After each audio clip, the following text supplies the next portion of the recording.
Rome had a punishment so dark that in certain cases the goal was not merely to kill the condemned man, it was to remove him from the order of men. It was to make his death seem less like an execution and more like an expulsion from the very structure of the world. And what is most disturbing is that this punishment was not reserved for just any criminal. It was tied to a crime so feared by the Romans that it seemed to strike at the invisible foundation of the city: parricide. Picture the scene. Clearly, because this is how the video must begin, the condemned man was taken into public custody. In some traditions, before the final stage, he was also subjected to a public humiliation as part of the ritual of condemnation. Then came the heart of the horror. The criminal was placed inside a leather sack, thick, closed, cramped, designed to deny him space, direction, and dignity. And he did not go in alone. The best-known tradition speaks of 4 animals being placed inside with him: a dog, a rooster, a viper, and a monkey. Then the sack was sewn shut, sealed, closed as though the man inside no longer belonged to the world of the living. And then came the final gesture. That mass of leather, condemnation, and fear was cast into the water, into the Tiber, or out to sea. Not so that he could be seen dying like an ordinary man, but so that he would disappear. It is that image that allowed the Poena Cullei to echo across the centuries. The punishment of the sack, one of the darkest penalties associated with Rome's penal memory. And what makes it so powerful is not merely the harshness of the scene, it is the symbolic precision of every element. The sack was not just a container, it was the denial of human space. The animals were not merely bizarre details, they were signs of disorder, confusion, degradation, a forced mixture between the condemned man and a small living chaos.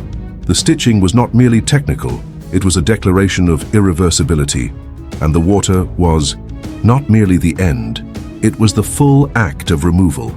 Rome did not merely want that man dead, it wanted him taken away from the community, from the earth, from the household, and from common memory, as someone who had become too intolerable to remain among men. But the most famous form of this punishment did not appear out of nowhere. It was shaped within the Roman legal tradition, especially from the Lex Pompeia de Parricidis, which helped organize the legal treatment of parricide and establish the idea that this crime demanded an extraordinary response. This matters greatly because it shows that we are not dealing merely with a legend of ancient cruelty. We are dealing with a punishment that entered the language of law, was debated, codified, and remembered for centuries as the proper penalty for a crime Rome could not treat as ordinary homicide. And here comes the decisive question: what crime was so terrible that it produced a punishment so laden with horror? The answer must be direct: parricide. In its best-known sense, the killing of one's own father. In a broader legal and traditional sense, the killing of one's mother, grandfather, grandmother, or a very close ascendant within the family structure. To the modern viewer, that is already an appalling crime. But for Rome it was more than grave. It was almost an assault against the very basis of civilization. Because the Roman household was not a sentimental unit in the way the modern idea of family often suggests. The household was a structure of power, and at the top of it stood the paterfamilias. The paterfamilias was not simply the father, he was the absolute head of the household, the legal patriarch, the center of domestic authority, the man around whom inheritance, family worship, name, discipline, continuity, and legitimacy all revolved. In archaic and symbolic legal terms, he held vast power over the members of the family. He was the one who managed the property, represented the household before the law, organized the life of the group, and preserved the link between the living, the dead, and those yet to come. His figure helped sustain the entire logic of Roman order. First, the household obeyed the father, then the city obeyed the magistrates, and above all hovered the idea of authority as the axis of social stability. That means that killing one's own father, or destroying that sacred core from within, was not seen merely as murder. It was seen as an attack on the architecture of order, as though the son's hand had turned not merely against a man, but against the very origin of law within the house. This point is essential. If you do not understand the paterfamilias, you do not understand the Roman fear of parricide. Killing a senator was a political crime. Killing a rival could be vengeance, conflict, hatred, or ambition. But killing one's father struck at the central symbol of private authority that served as the basis for the public world. It was as though Rome saw in that act the possibility of moral contamination. If a son could raise his hand against the one who represented origin, discipline, and name, then something fundamental seemed to have broken within the city's invisible structure. The punishment of the sack draws its full meaning from that terror, and that is why the preparation of the condemned mattered so much. In certain traditions, he was not simply taken straight to the sack. First, he was thrown into the Tullianum, the lower chamber of Rome's ancient prison, a dark, damp, oppressive space carved beneath the city. There, even before death, the experience of erasure had already begun. The city remained alive above him, but he had already been separated from it. In other descriptions, the condemned man's face was covered with a wolf skin, and his feet were forced into wooden shoes. These details did not exist merely to make the ceremony more elaborate. They served to communicate that this individual had been removed from ordinary human contact and pushed into a liminal, impure, almost anti-human condition. Rome seemed not merely to want him executed. It wanted, through the very liturgy of punishment, to turn him into a sign of rupture. See how the structure of the punishment speaks for itself. If Rome had wanted merely to kill, there were simpler, quicker, more direct methods. The existence of such a singular punishment shows that the aim was not merely the biological end of the condemned man. The aim was to turn the execution into language, to tell the city that this criminal had crossed a boundary beyond which there could be no ordinary death, to say that the earth should not receive him in the usual way, to say that his presence had to be enclosed, mixed with chaos, cut off from society, and cast out of shared space. That is what makes the Poena Cullei such a powerful political symbol. It communicates absolute exclusion. The detail of the animals intensifies that message. And this is where the script must draw on historical richness without losing control. Because Rome did not place those creatures there by pure accident. In the most famous tradition, the dog, the rooster, the viper, and the monkey turned the interior of the sack into a small theater of disorder. The dog could suggest vileness, the rooster, blind aggression, the viper, the image of a nature associated with the rupture of the bond of origin. And the monkey, for many ancients, was the grotesque caricature of the human, a humiliating likeness stripped of dignity. Even if we do not treat those symbols as a completely closed key, the overall message is clear. The condemned man would not merely be isolated. He would be thrown into a degrading mixture, surrounded by signs of disturbance, as though his very humanity had been pushed into collapse. That does not mean the force of this punishment depends on describing suffering in detail. Its weight lies elsewhere.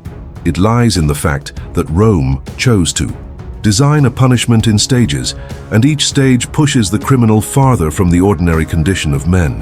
The public humiliation exposes him, the prison separates him, the wolf skin covers his face, the wooden shoes interrupt his normal contact with the ground, the sack closes, the animals confuse, the stitching seals, the water removes.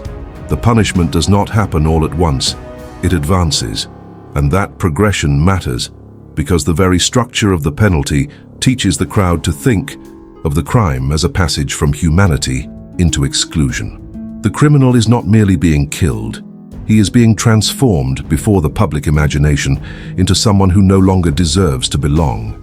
This is where the punishment of the sack ceases to be merely a brutal curiosity and becomes a window into the empire's fear. Rome did not trust only in the strength of its institutions. It also trusted in the theater of punishment. It trusted in the power to turn an execution into a moral lesson.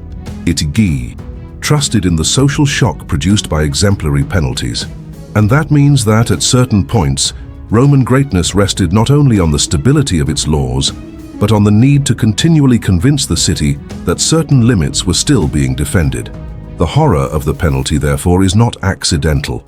It is political. It was built to teach, to intimidate, and to fix in the collective imagination the message that certain transgressions would not be treated as ordinary crimes, but as ruptures of order itself.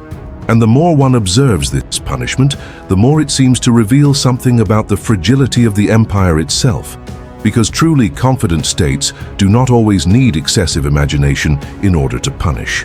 When power feels that its foundations are solid, it can act harshly without necessarily resorting to penalties that verge on ritual nightmare.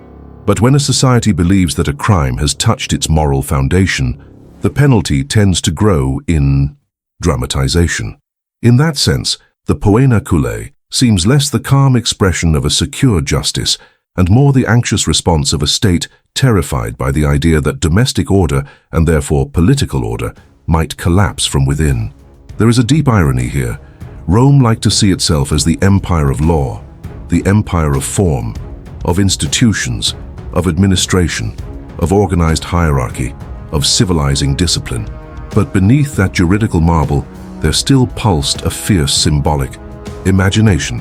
An imagination capable of creating penalties that sound less like modern legal devices and more like rituals of moral expulsion. That does not diminish Rome. It makes Rome more revealing, because it shows that even the most impressive civilizations carry archaic fears when the structure that gives them identity feels threatened. And that is precisely why the Poena Cullei survived so powerfully in memory, because it does two things at once. First, it shocks. The mere image of a man, sealed in a sack with animals and cast into the water, is enough to fix the theme in the mind of any viewer. Second, it interprets. It says what Rome thought about extreme guilt. It says that there were crimes for which the city wanted not merely a penal response, but an almost cosmological one, as though it were necessary to declare to the social universe that the guilty man no longer shared the same human status. This becomes even clearer when we observe what this punishment separates. It separates the parricide from other murderers. Rome knew political assassinations, civil wars, family vendettas, betrayals, and executions in abundance. Blood alone was not enough to explain this penalty. What mattered was the symbolic quality of the blood that had been shed. The father was not merely an elderly man of the household. The father was the figure of command, of origin, of the transmission of the name, and of the internal organization of the group. His death at the son's hand inverted the order. Instead of authority producing obedience, dissent turned against assent. To the Roman imagination, that sounded like an intolerable inversion, and ancient states rarely respond moderately when they believe they are facing an intolerable inversion. This point helps explain why Roman jurists and political thinkers gave the subject such weight. Cicero, for example, when speaking of parricide in his speeches, treated the crime as something that seemed to exceed the scale of ordinary wickedness itself. It was not merely one homicide among others. It was an offense that wounded nature, kinship, duty, and order. And that shows how the penalty did not belong only to popular terror. It also circulated in the worlds of rhetoric, jurisprudence, and politics. The fear of parricide was too great to remain at the edges of the Roman imagination. It stood at the center. The symbolic force of the punishment also grows because it functions as a kind of anti-burial. The condemned man is not returned to the earth in the ordinary way. He does not receive the symbolic treatment that reintegrates a dead body into the cycle of the community. Instead, he is set apart, enclosed, and given over to the water. That matters greatly because it shows that the punishment does not operate only on the moment of death, but also on the form of post-death imagined by the city. It is as though Rome were saying that the parricide did not even deserve to end as others ended. Not even in death should he return to the common soil of the community. Exclusion continued beyond the final moment. This also sheds light on the performative character of Roman law. Law in Rome was not merely an abstract body of rules. It was lived, staged, ritualized, and observed. Magistrates, formulas, penalties, ceremonies, all of it composed the landscape of power. And in certain situations, law needed to appear almost theatrical in order to fix its boundaries in the collective memory. The Poena Cullei fits perfectly into that universe. It is legal, yes, but it is also scenographic in its moral design. It does not depend only on the sentence. It depends on the image produced by the sentence. And it is precisely here that the penalty exposes a fascinating contradiction within the empire. Rome wanted to appear as the height of political rationality in the ancient world. But when it confronted a crime like parricide, it revealed an intensely emotional core. The punishment of the sack is not cold. It is charged. It overflows with a specific state emotion, revulsion. And revulsion is dangerous when it enters the law because it tends not to be satisfied with measure. It wants to demonstrate, to mark, to expel, to dramatize. In other words, it wants to make punishment into something greater than the crime. And it is in that greater that the modern discomfort with Rome resides. It is also worth observing how the punishment organizes the position of the crowd. Even when the public did not witness every stage, it was summoned to imagine. And imagining is sometimes more powerful than seeing. Seeing limits. Imagining expands. A Roman spectator who heard of the parricide sewn into the sack and thrown into the water constructed his own horror in the mind. The punishment entered the city as an image, and that image continued working within society as a mechanism of discipline. That matters enormously, because it helps show that the penalty operated not only on the body of the condemned, but also on the collective mind. When an empire needs to sew a man into a sack with animals and cast him into the water in order to affirm that order still exists, it is saying two things at once. It is saying that it is strong enough to punish, and it is also saying, without intending to, that it fears what would happen if it did not punish in that way. That duality is the heart of the theme. The punishment of the sack is strength and fear at the same time, authority and anxiety at the same time, justice staged and panic administered at the same time. That is what makes it so cinematic, so heavy, and so unforgettable. But there is still a deeper layer the video must touch before the end. The punishment of the sack was not merely a message to the criminal, it was a message to sons, to households, to heirs, to all those living under the shadow of paternal power. It was a warning cast into the heart of the Roman family itself, as though the state were saying, the household is sacred because everything depends on it. The empire could govern roads, provinces, and armies, but it still knew that its legitimacy began in the small domestic theater of authority. If that theater collapsed, everything else would seem less solid. That is why parricide concentrated so much terror. Not because it was merely intimate, but because it made visible the possibility that the entire order might begin to break precisely where it was supposed to begin. It is also worth noting that the horror of the Poena Cullei grows stronger because it seems to deny the condemned man even the last possibility of framing his own death. The arena still offers an audience. The cross still offers visibility. The sword still offers a clear instant of ending. The sack offers none of that. The sack removes form, posture, face, and horizon. And in doing so, it turns the execution into a denial of the human scene itself. The condemned man does not face the city. The city imagines him disappearing. That difference is brutal, because the punishment ceases to be merely what happens to the body and becomes the way the body is removed from ordinary human experience. Perhaps that is exactly why the Poena Cullei still seems heavier than so many other ancient punishments. It is not content merely to display power. It shows power trying to symbolically purify reality. And whenever a state enters that territory, something deeply disturbing is revealed. Not only its coercive strength, but its need to convert fear into ritual, guilt into imagined spectacle, and exclusion into moral language. In the face of the parricide, Rome did not seem merely to be applying justice. It seemed to be trying to restore the balance of the social universe itself. This enduring quality appears even in the empire's later history. Even with the religious and political changes of the centuries that followed, the memory of the punishment did not easily disappear. Christian emperors such as Constantine still resorted to it in certain contexts, and Justinian, centuries later, preserved its presence within the compiled legal tradition of the Roman world. That means the penalty outlasted a specific phase of the city. It became a persistent way of thinking about extreme transgression. The gods could change, the administration could change, the empire could transform itself, but the fear of parricide remained strong enough to keep alive the punishment that best dramatized it. This is the final point, that makes the script truly powerful. Because in the end, the real horror lies not only in the leather, the animals, the stitching, or the water. It lies in the mind that found all of it necessary.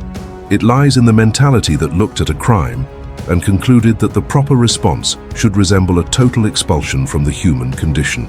It lies in the certainty that a society can persuade itself that in order to save its order, it must stage the complete disappearance of someone who violated it from within. And once we realize that, the punishment of the sack ceases to be merely Roman. It becomes an unsettling mirror of how power behaves when it believes it is defending its most sacred core. That is why the final image of the script must remain in the viewer's mind not merely as a macabre curiosity, but as a truth about power. A man publicly humiliated, confined inside a leather sack, surrounded by animals, sewn shut and cast into the water, is not merely an ancient condemned man. He is the point at which Rome revealed how much terror could exist beneath its appearance of order. He is the proof that, at times, the most disturbing punishment of a civilization reveals not only what it does to its criminals, it reveals what it fears becoming without them as an example. That was the true terror, not merely that Rome killed, but that, in the face of certain crimes, it wanted to kill in a way that turned the condemned man into a lesson, an exclusion, and a disappearance all at once.